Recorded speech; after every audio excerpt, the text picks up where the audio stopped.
మోంతా తుఫాన్ land fall ప్రక్రియ ప్రారంభమైంది. ప్రస్తుతం విశాఖలో పరిస్థితిని మా ప్రతినిధి చిరంజీవి లైవ్లో అందిస్తారు. చిరంజీవి.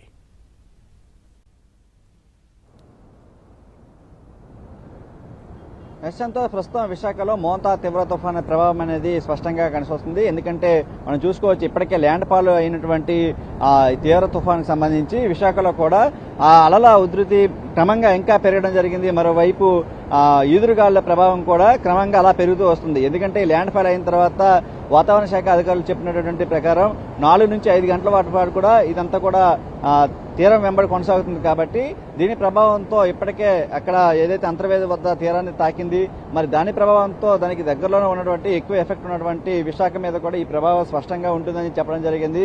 ప్రస్తుతానికి ఈదురుగాలి సంఖ్య వేగం అనేది ప్రస్తుతానికి అయితే అలా కొనసాగుతుంది. 70 నుంచి 80 కిలోమీటర్ల వేగంతో వస్తుంది. మరోవైపు ఇటు రూరల్ ప్రాంతంలో, అదేవిధంగా ఏజెన్సీ ప్రాంతంలో కుండపోత వర్షాలు కూడా కురుస్తున్నటువంటి పరిస్థితి కనిపిస్తుంది.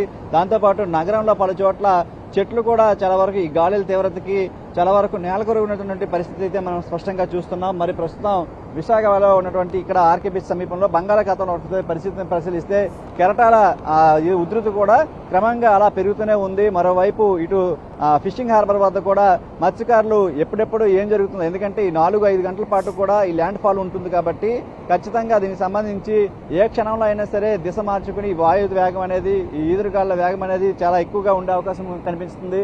ప్రస్తుతం మనం చూస్తున్నాం, తీరం వెంబడి కూడా గాలులు చాలా విపరీతంగా వీస్తున్నాయి. హోర్డింగ్ ఇవన్నీ కూడా ఈ గాలిల తాకిడికి చాలా వరకు మొత్తం ఎఫెక్ట్ అయితే కనిపిస్తున్న పరిస్థితి కనిపిస్తుంది. మరోవైపు భారీ వృక్షాలు ఉన్న చోట, అదేవిధంగా ఇటు ఎస్డీఆర్ఎఫ్, ఎన్డీఆర్ఎఫ్ బృందాలు కూడా సన్నద్ధమై ఉన్నాయి. ఎక్కడ ఏం జరిగినా సరే వితిన్ మినిట్స్ లో మొత్తం క్లియర్ చేసేందుకు అధికార యంత్రాంగం పూర్తిగా సన్నద్ధమైనటువంటి పరిస్థితి కనిపిస్తుంది. మరి రూరల్ ప్రాంతాల్లో కొన్ని గ్రామాల్లో అయితే మాత్రం ఏదైతే కరెంట్ పోల్స్ ఇవన్నీ కూడా నేలకొరగడంతో అక్కడ కొంచెం అంధకారం కూడా ఏర్పడింది. అక్కడ కూడా డిజాస్టర్ మేనేజ్మెంట్ అంతా కూడా ఎప్పటికప్పుడు క్లియర్ చేస్తూ పునరుద్ధరణ చేస్తున్నటువంటి పరిస్థితి కనిపిస్తుంది. మరి రానున్నటువంటి 3-4 గంటలు కూడా అత్యంత కీలకం.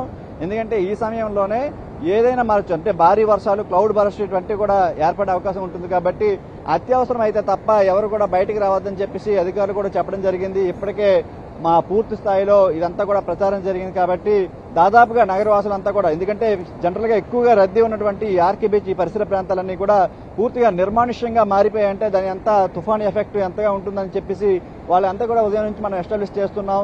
ఈ నేపథ్యంలోనే వాళ్ళంతా కూడా ఇళ్లకే పరిమితం అయిపోయారు.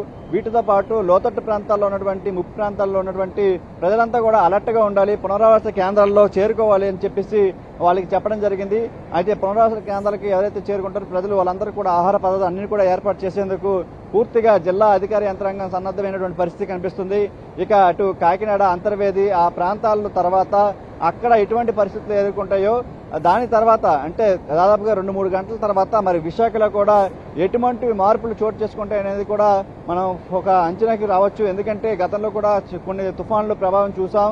అవన్నీ కూడా ఇక్కడ విశాఖ మొత్తాన్ని అతలాకుతలం చేసినటువంటి ప్రభావం ఉంది. కాబట్టి మరి రానున్నటువంటి 3-4 గంటల పాటు కూడా ఎటువంటి పరిస్థితులు చోటు చేసుకుంటాయో మనం చూడాల్సి ఉంది. ముఖ్యంగా ఇటు బంగాళాఖాతంలో అలజడి అనేది చాలా వరకు అలా కొనసాగుతూనే ఉంది.